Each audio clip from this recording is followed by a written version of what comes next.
Why would anyone bother having more than one Bible translation? And if you would, what should you have and how should you use them? That's what we're going to talk about today when we talk about Bible translations and translation philosophy.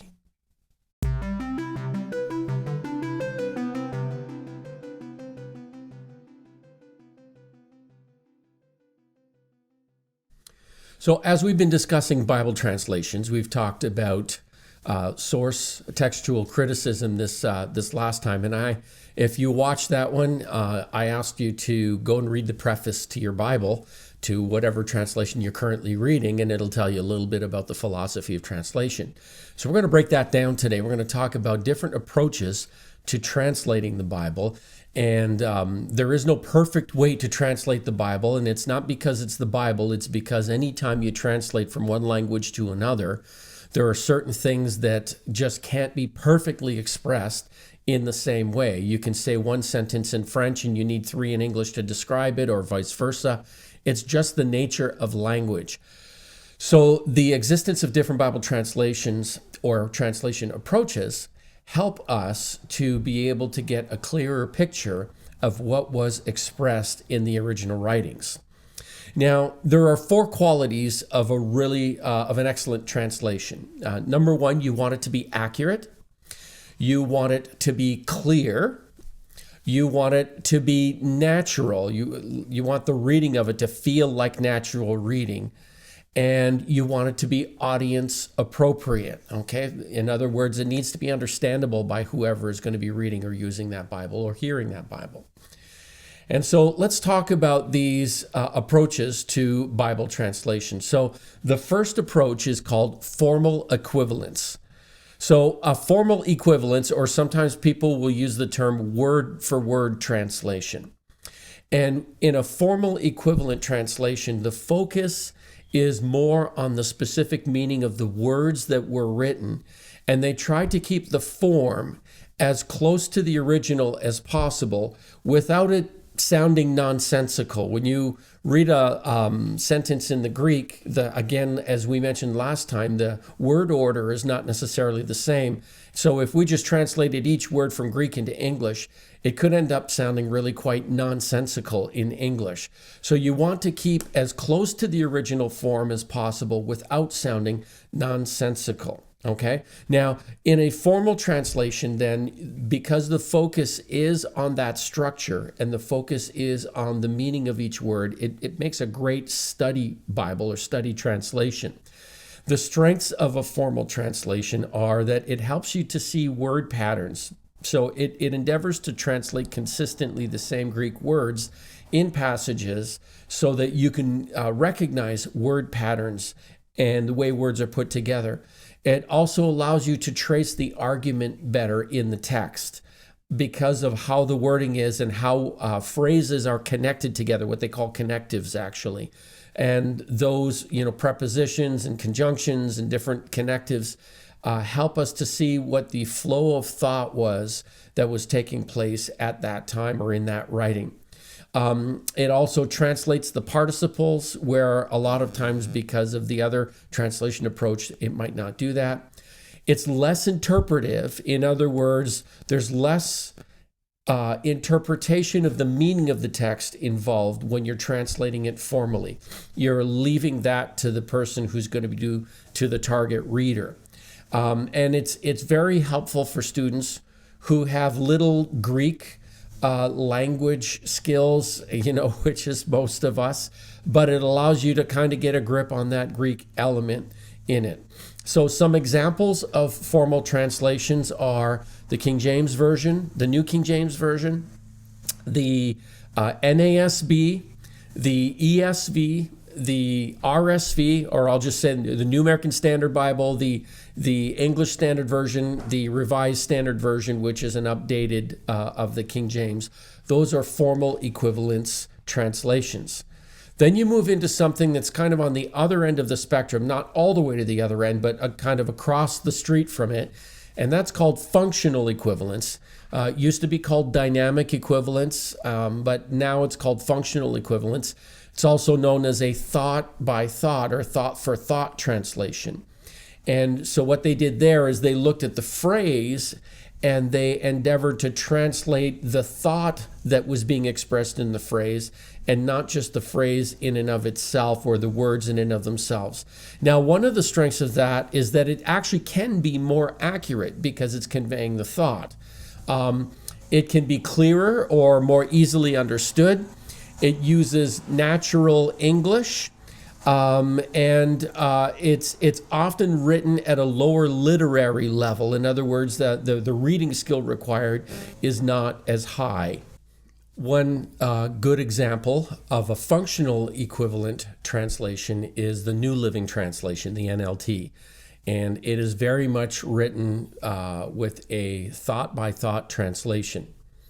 And here's the thing, that a formal translation is not always formal all the time, and a functional translation is not always functional all the time. You'll find that sometimes a formal translation will actually translate a phrase in a functional way, and sometimes a functional translation will translate a phrase in a formal way. So I'll give you an example of that. For example, in Luke 1, where the angel is talking to Mary, and Mary says, well, how can this be? In the New King James and the King James, it says, since I do not know a man, or since I know not a man, or the NIV, since I do not, or I do not know a man. The ESV, although it's a formal translation, translates it as since I am a virgin.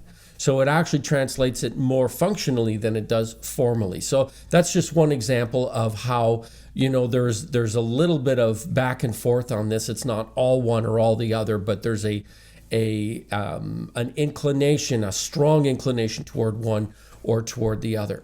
Now, there are two more categories. The third category is what we call a mediating approach. And a mediating approach is an attempt to try to balance the two. So, ignoring the last one I'm going to talk about, if you were to take functional at one end and formal at the other, the mediating approach is trying to be somewhere in the middle. It's trying to find that place in the middle, and some are close to center, some are leaning a little bit formal, some of them are leaning a little bit functional, but they're trying to balance the two to kind of create a best of both worlds approach.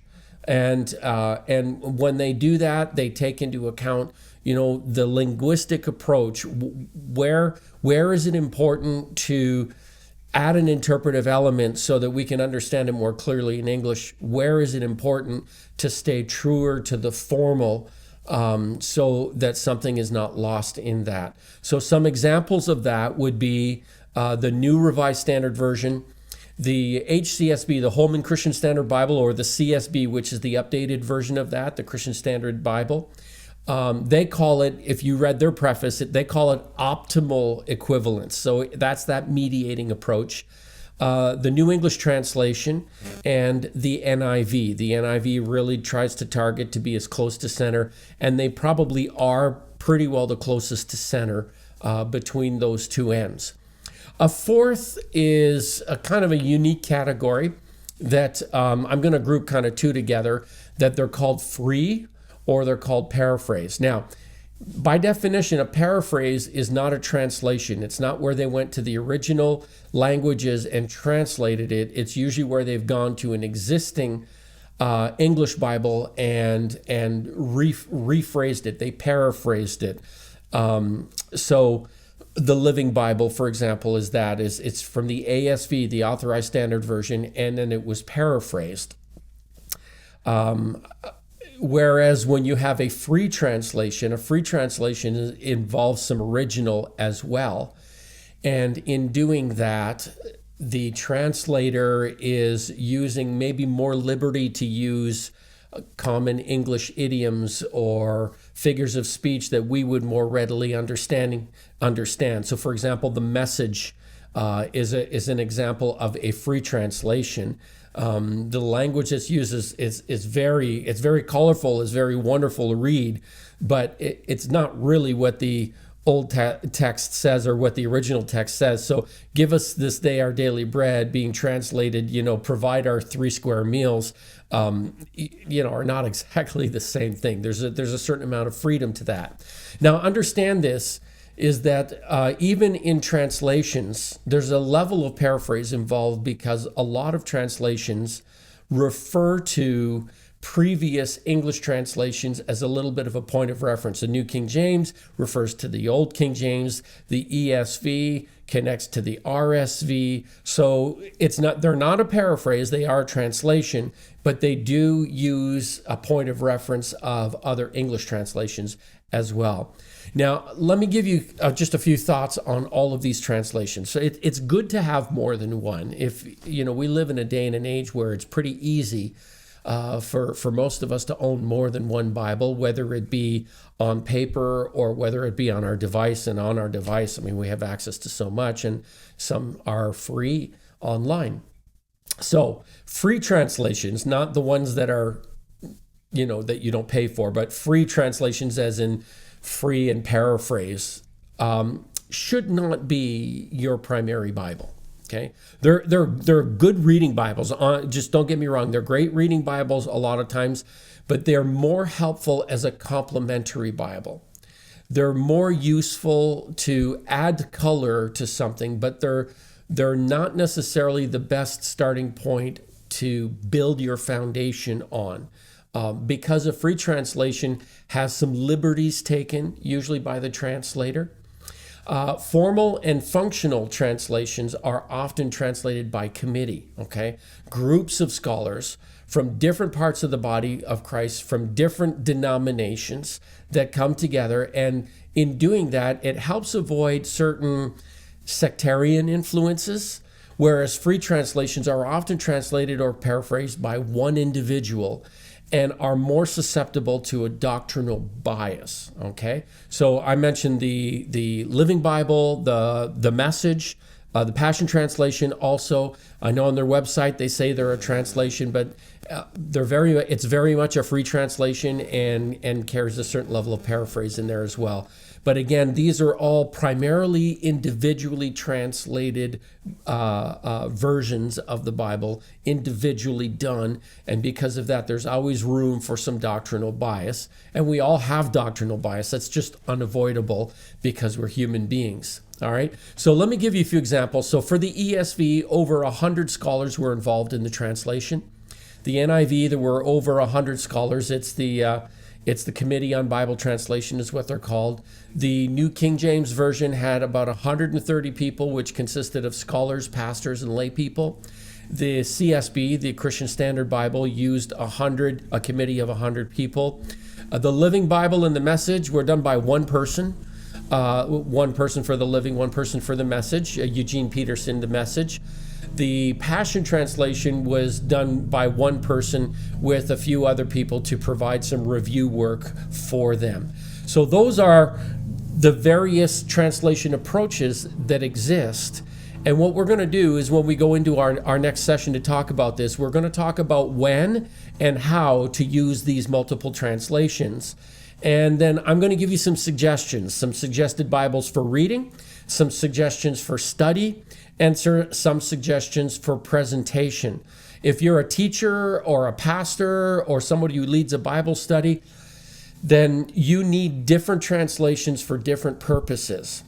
And then you need some consistent translations so that people kind of know where your core is as well. So we're going to talk about some of those things next time around. So just quick review, formal translations, word for word, very literal.